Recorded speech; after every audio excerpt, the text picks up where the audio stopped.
열심보다 귀한 순종. 요한복음 13장 17절. 너희가 이것을 알고 행하면 복이 있으리라. 만일 당신이 세상의 항구에 매인 밧줄을 끊지 않으면 하나님께서 폭풍으로 그 줄을 끊으시고 당신을 바다로 내보내실 것입니다. 당신의 인생의 배를 하나님께 매달고 하나님의 목적이 담긴 커다란 파도를 향해 나아가십시오. 그러면 당신의 눈이 활짝 뜨일 것입니다. 만일 예수님을 믿는다면 항구의 술집에서 그곳을 떠날 생각도 없이 감미로운 술에 취하거나 쾌락을 즐겨서는 안 됩니다. 당장 항구의 술집을 떠나 하나님의 위대한 깊은 세계로 들어가야 합니다. 그러면 자신에 대해 알게 되고 영적 분별력을 갖게 됩니다. 당신이 어떤 일을 해야 한다는 것을 알게 되면 당장 순종하십시오. 순종하면 더 많은 것을 깨닫게 됩니다. 당신이 어디에서 영적으로 막혀버렸는지 점검하십시오. 그곳은 바로 당신이 무엇을 해야 한다는 것을 알면서도 당장 필요한 것 같지 않아 순종하지 않은 지점일 것입니다. 그 결과로 영적 지각도 없어지고 분별력도 사라진 것입니다. 이는 영적으로 자신을 충만케 해야 하는 위기의 때에 오히려 영적으로 집중하지 못했기 때문입니다. 이처럼 순종해야 하는 순간에 순종을 거부하는 것이 얼마나 위험합니까? 순종의 모조품은 열심입니다. 자기 멋대로 자신을 희생시키는 마음 상태입니다. 이러한 열심이 종종 영적 분별을 대신하곤 합니다. 그래서 로마서 12장 1, 2절에 언급된 영적 사명을 이루기보다 자신의 열심을 드러내려고 합니다. 그러나 하나님의 뜻을 분별함으로 당신의 삶 속에서 그분의 뜻을 이루어 드리는 것이 자신을 희생시키는 그 어떤 위대한 열심보다 훨씬 귀한 것입니다. 순종이 제사보다 낫고 사무엘상 15장 22절. 하나님께서 당신을 새로운 피조물로 만들어 가실 때 자꾸 과거의 모습을 돌아보려는 것을 주의하십시오. 사람이 하나님의 뜻을 행하려 하면 알리라. 요한복음 7장 17절.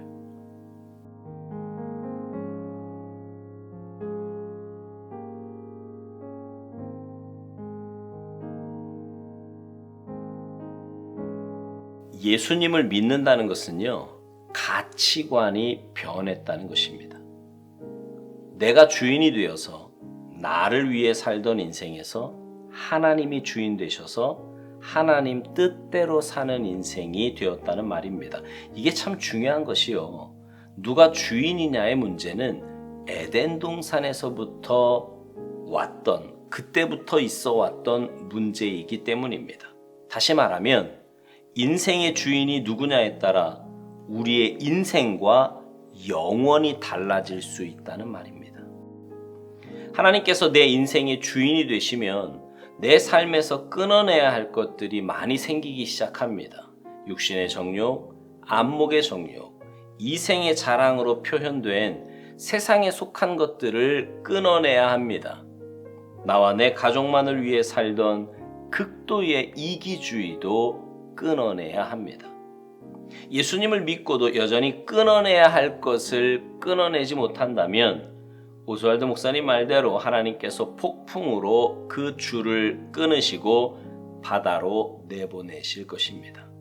물론 예수 믿기 전에 세상에서 했던 일들이 여전히 내게 쾌락을 줄 수 있습니다. 육신을 가지고 또 죄성을 가진 우리이기에 그러한 것들이 분명 유혹이 될 수 있지요. 그러나 그런 것들은 끊어내기 시작하면 내게 아무것도 아닌 것이 됩니다. 여러분 그런 경험 해보지 않으셨어요? 예를 들면 TV 연속극에 빠져있을 때 보면 안 보면 큰일 날 것 같습니다. 그 시간이 기다려지고요. 보고 나면 또 다음 시간까지 어떻게 기다리나 하는 마음도 듭니다. 마음 한편에서 몰려오는 허무한 감정은 애써 부인하면서 말이지요. 그런데 이런저런 바쁜 일로 한 번, 두 번 빼먹기 시작하면 안 보면 큰일 날 것 같았는데 별 이상이 없습니다. 별로 이상하지도 않아요. 안 봐도. 아니 오히려 시간을 내서 TV 앞에 앉아있는 그 TV를 보고 있는 내 모습이 조금 한심해 보이기도 합니다. 반면에요. 영적인 일은 반대입니다. 빠져들기가 쉽지 않아요. 애써 시간을 내고 또 내야 겨우 내 삶에 정착이 되기 시작합니다. 근데 정착이 되고서도 조금만 틈이 생기면 어느새 내 삶에서 멀어지지요. 하지만 영적인 훈련이 내 삶에 정착이 되고 깊은 은혜 가운데 들어가면 그렇게 좋을 수가 없습니다. 삶의 의미가 생기고요. 활력도 생겨요. 문제도 그리 크게 다가오지 않고요. 요한복음에 있는 말씀대로 세상이 줄 수도 알 수도 없는 평안함이 마음 깊은 곳에서부터 솟아납니다. 그래서 하나님은 우리에게 영적인 삶을 살 것을 말씀하시는 겁니다. 바로 우리를 위해서요. 나를 위해서요. 우리가 그렇게 하나님의 위대한 깊은 세계로 들어가면 자신에 대해 알게 되고요. 영적 분별력을 갖게 된다고 오스왈드 목사님은 말합니다. 그러니 우리가 어떤 일을 해야 한다는 것을 알게 되면 당장 순종해야 한다는 거지요. 순종하면 더 많은 것을 깨닫게 된다고요. 이렇게 묵상을 통해 혹은 예배와 말씀을 통해 하나님은 우리가 어떻게 살아야 하며 어떤 말씀에 순종해야 하는지 가르쳐 주십니다. 목회하면서 성도들을 보면요. 하나님께서 주시는 말씀을 정말 내게 주시는 말씀으로 받고 그 말씀대로 살려고 막 몸부림치면서 순종하는 사람들이 있어요. 당장은 삶에 변화가 없는 것 같고 눈앞에 보이는 문제가 해결되지 않는 것 같아도 끝까지 말씀을 붙잡고 순종을 합니다. 그런 사람의 삶에는요. 정말 놀라운 열매가 맺히는 것을 보게 됩니다. 만일 이 땅에서 열매가 없다면 그는 분명 천국에서 더 크고 놀라운 열매를 거두게 될 것입니다.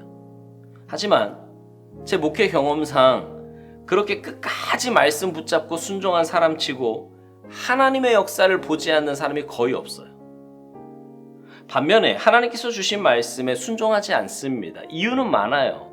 바쁘다, 힘들다, 피곤하다, 당장 먹고 살 길이 막막하다, 다 아는 얘기다, 많이 들어본 얘기다. 근데 그렇게 순종하지 않으면 삶의 모습이나 형편은요, 그대로입니다. 그대로예요. 아니, 더 못한 경우도 많이 봤습니다. 본인만 느끼지 못하는 거죠. 오스왈드 목사님은 순종하지 않으면 영적 지각도 없어지고 분별력도 사라진다고 말합니다. 이는 영적으로 자신을 충만케 해야 하는 위기의 때에 오히려 영적으로 집중하지 못하기 때문이라고요. 순종해야 하는 순간에 순종을 거부하는 것이 그만큼 위험하다는 겁니다. 여러분, 삶의 위기는요, 말씀이 필요한 때요, 말씀에 순종이 요구되는 때입니다. 아무리 말씀이 주어져도 그 말씀에 온전한 순종이 없으면 내 삶의 변화는 없습니다. 오스왈드 목사님은 이런 의미 있고 재미있는 말을 했습니다. 순종의 모조품은 열심이라고요. 순종의 모조품이 열심이래요. 자기 멋대로 자신을 희생시키는 마음 상태랍니다. 이런 열심이 종종 영적 분별력을 대신하곤 한다는 거예요. 재밌지 않습니까? 정말 생각해보면 맞아요. 하나님의 뜻과 상관없는 열심은요, 뭐예요? 자기 유익일 뿐이에요. 많은 일로 지쳐 보이고 막 굉장한 걸 한 것 같지만 그 내면에는 온전한 순종이 없는 자기 열심만 드러낼 뿐입니다. 그러니까 그 일은 잘해. 그러니까 나는 요 일을 통해서 내가 순종하지 않는 부분을 가리고 싶은 거예요. 오스왈드 목사님은 이런 귀한 말을 합니다. 하나님의 뜻을 분별함으로 당신의 삶 속에서 그분의 뜻을 이루어 드리는 것이 자신을 희생시키는 그 어떤 위대한 열심보다 훨씬 귀한 거라고요. 맞습니다. 남보기에 열심히 하는 거 별로 중요하지 않습니다. 하나님의 뜻에 온전히 순종하는 게 훨씬 더 중요합니다. 남보기에 열심히 하는 건 나를 드러낼 뿐이에요. 그러나 하나님 뜻에 온전히 순종하면 하나님이 영광 받으시고 하나님의 뜻이 드러납니다. 바라기는 여러분의 삶이 열심보다 귀한 순종의 삶을 사셔서 하나님께 온전히 영광 돌리며 많은 사람들에게 빛이 되고 본이 되는 복된 삶이 되시기를 주님의 이름으로 축복합니다. 아멘.